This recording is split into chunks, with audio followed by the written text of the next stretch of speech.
Selon l'adage populaire, mieux vaut s'adresser au bon Dieu qu'à ses saints, ce que je fais aujourd'hui. Vu que vous êtes en mesure de décider et d'imposer ce que bon vous semble à toute l'Algérie, à tous ces hommes et ces femmes, et notamment à toutes ces autorités civiles, militaires, politiques et juridiques, je suis convaincu que vous accorderez des réponses, et une suite positive aux questions et requêtes que je mène va vous présenter. Nous venons d'apprendre que, le 10 février 2013, le parquet d'Alger a décidé de lancer une nouvelle enquête sur les affaires de corruption au sein de l'entreprise nationale des hydrocarbures, un dossier qu'il a intitulé « Sonatrach 2 » afin de donner l'impression qu'il était à l'écoute de l'opinion publique, et ne pas reconnaître qu'ils se sont en réalité trouvés à la traîne de leurs collègues italiens. Les magistrats algériens ont indiqué dans leur communiqué officiel qu'ils avaient déclenché cette enquête suite aux informations rapportées par la presse nationale, laquelle n'a fait que reprendre, comme vous le savez, les décisions du parquet de Milan telles que diffusées par les médias italiens. Mais la vérité, nous Algériens, la connaissons, nos magistrats étaient en fait dans l'attente d'instructions de votre part afin d'agir ou d'ignorer la tempête médiatique de ces derniers jours. Si l'on déclenchait cette nouvelle enquête, c'est ce que vous, Rabdeye, avez donné votre feu vert. Est-ce un feu net, éclatant et permanent que vous avez donné, ou est-il furtif, délevé et clignotant? Est-ce que les magistrats en charge de l'affaire pourront lancer toutes les investigations nécessaires, les approfondir aussi loin que l'exige la connaissance de la vérité, procéder aux perquisitions adéquates, faire défiler devant les enquêteurs puis à la barre toute personne impliquée de près ou de loin dans ce dossier?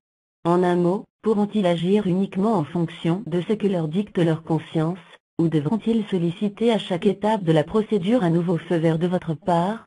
Allons-nous voir ainsi se relayer dans le bureau du juge d'instruction pour être auditionné, avant d'être éventuellement inculpé, puis qui sait peut-être même condamné, et même Shakib Khalil, Farid Bedjaoui, Mohamed Bedjaoui, Redanche, Pierre Falcon, Samir Royer des Tutti Conti.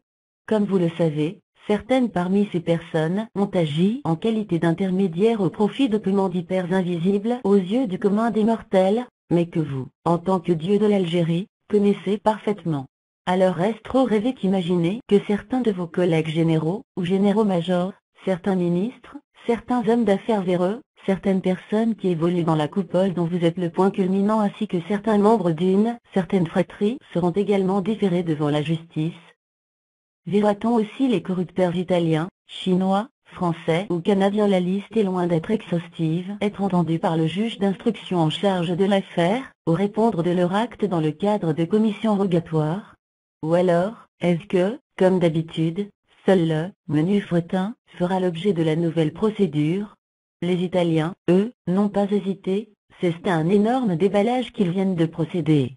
Ce qu'ils ont découvert et révélé n'est d'ailleurs que la partie visible de l'iceberg. Ils se sont aussi attaqués aux plus hauts responsables de l'ONU, qui sont dans leur pays de puissantes personnalités politiques, à l'inverse des managers de la Sonatrach, PDG inclus, qui ne sont que des technocrates au service des gens du pouvoir réel, dont vous-même. Alors, allez-vous faire comme les Italiens? Ou faudra-t-il que l'on reste à l'écoute des nouvelles en provenance du parquet de Milan, pour connaître la triste réalité de notre pays, pour découvrir comment certaines personnes que vous connaissez parfaitement, des personnes que vous avez souvent côtoyées lors de votre longue carrière professionnelle, se sont gavées de millions de dollars et d'euros piochés dans la rente pétrolière du pays? Et ce avec votre accord tacite, si ce n'est avec votre bénédiction. Savez-vous quels sont les 3 termes qu'utilisent les milieux d'affaires et financiers à travers le monde pour qualifier l'Algérie? Corruption, incompétence et banditisme. Corruption, bien sûr, puisque l'Algérie est en 150e position sur 174 pays au classement de Transparency International. Corruption, bien sûr, qui s'est généralisée depuis une bonne trentaine d'années. Et, depuis 1999, tout particulièrement, vous avez, avec la complicité d'Abdelaziz Bouteflika, votre président jeudi, votre président Karsest, vous, et vos collègues généraux qui l'avaient choisi et imposé, au peuple algérien fait de l'Algérie un pays de cocagne pour une certaine caste dont vous avez couvert les agissements, si ce n'est poussé à l'action. Vous deux n'avez cessé, depuis 1999, de vous disputer le pouvoir, lui essayant d'être autre chose qu'un 3/4 de président, et vous lui fixant des lignes rouges à ne pas dépasser, le tout avec des conséquences souvent sanglantes pour le peuple. Vous avez fait de la gestion des affaires du pays un terrain de jeu privé dans lequel seuls peuvent intervenir le couple infernal que vous constituez, et vos 2 clans. Le destin du pays a été et continue d'être pour vous une partie d'échecs au cours de laquelle vous essayez, chacun de son côté, d'avancer vos pions, de marquer des points contre l'autre, sans qu'aucun des deux ne réussisse d'ailleurs à mettre l'autre échec et mat. Ce que vous recherchez au travers de cette lutte feutrée, invisible pour l'œil non averti, mais néanmoins féroce, c'est bien entendu affirmer votre suprématie, mais aussi et surtout faire main basse sur les richesses du pays, un objectif que, malgré les bisbilles entre vous, vous partagez dans une indéfectible solidarité. Dans chacun des deux clans, vos affidés respectifs, mettant à profit la garantie d'impunité que vous leur assurez, se sont remplis les poches, ont garni au maximum leur compte en banque dans les paradis fiscaux mais pas uniquement acquis des résidences somptueuses, dans les quartiers parisiens les plus chics, notamment, des haciendas en Amérique latine, des palais à Abu Dhabi ou Dubaï, offerts à leur progéniture des voitures de luxe du dernier modèle qu'elles ont exhibé avec indécence dans les rues d'Alger pendant que d'autres ramassaient dans les décharges publiques de quoi se nourrir et nourrir leurs enfants. Nombre de vos supporters ont également couvert leurs maîtresses de bijoux, les ont habillés chez les grands couturiers et leur ont fait profiter de billets d'avion de première classe qu'ils n'ont même pas payés, ce sont des VIP, on leur offre ce genre de babiole. D'où tiennent-ils tout cet argent? D'abord des commissions perçues de la part des firmes étrangères, qui ont su trouver dans vos soutiens respectifs le bon filon leur garantissant des contrats mirobolants en Algérie.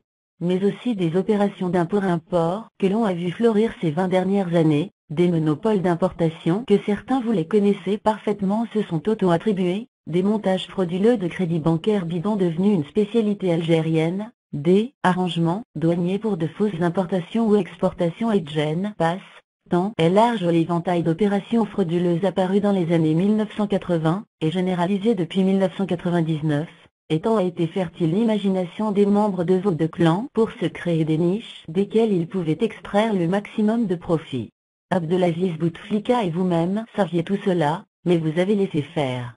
Selon votre logique, vous détenez ainsi des dossiers compromettants sur le clan adverse, des dossiers que vous dévoileriez le jour où il sera nécessaire de mettre Soudan face dans l'embarras, l'affaire Brk, par exemple, qui a éclaté en 2006, et dans laquelle des millions de dollars ont été détournés par certaines de vos connaissances, mais aussi par des corrupteurs américains, en est l'exemple type.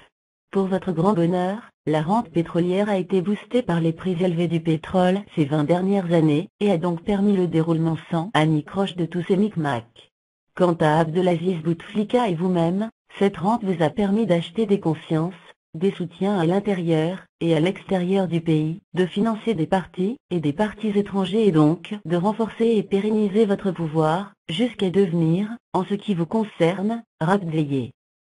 Incompétence est l'autre terme utilisé par les milieux d'affaires étrangers pour caractériser l'Algérie.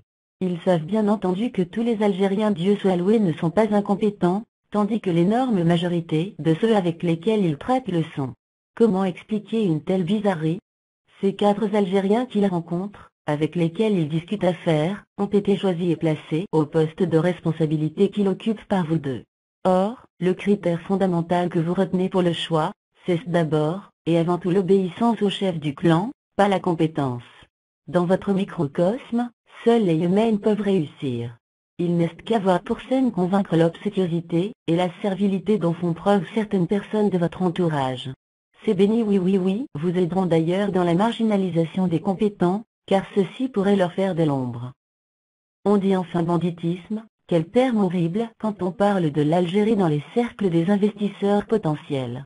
Banditisme, bien sûr, puisqu'avant même de se rendre à Alger, les hommes d'affaires étrangers auront été approchés et conditionnés par les missi dominici du parrain algérien, en charge du dossier, qui leur signifieront les termes du contrat, pas celui concernant le projet lui-même, mais celui relatif au montant de la dîme, de la commission à verser, le compte auquel se fera le versement, etc.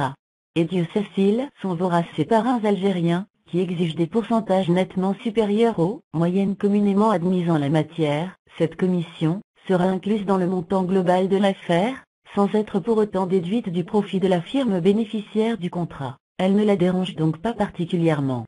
Mais cette avidité au gain, cette voracité amène ces milieux à parler de banditisme. Pauvre Algérie, qu'a-t-on fait de toi? Alors vous, Rabdélier, êtes-vous disposé aujourd'hui à effacer ces tâches infamantes qui salissent l'image du pays? Les dieux peuvent tout faire. Vous en avez vous-même donné la preuve en d'innombrables occasions.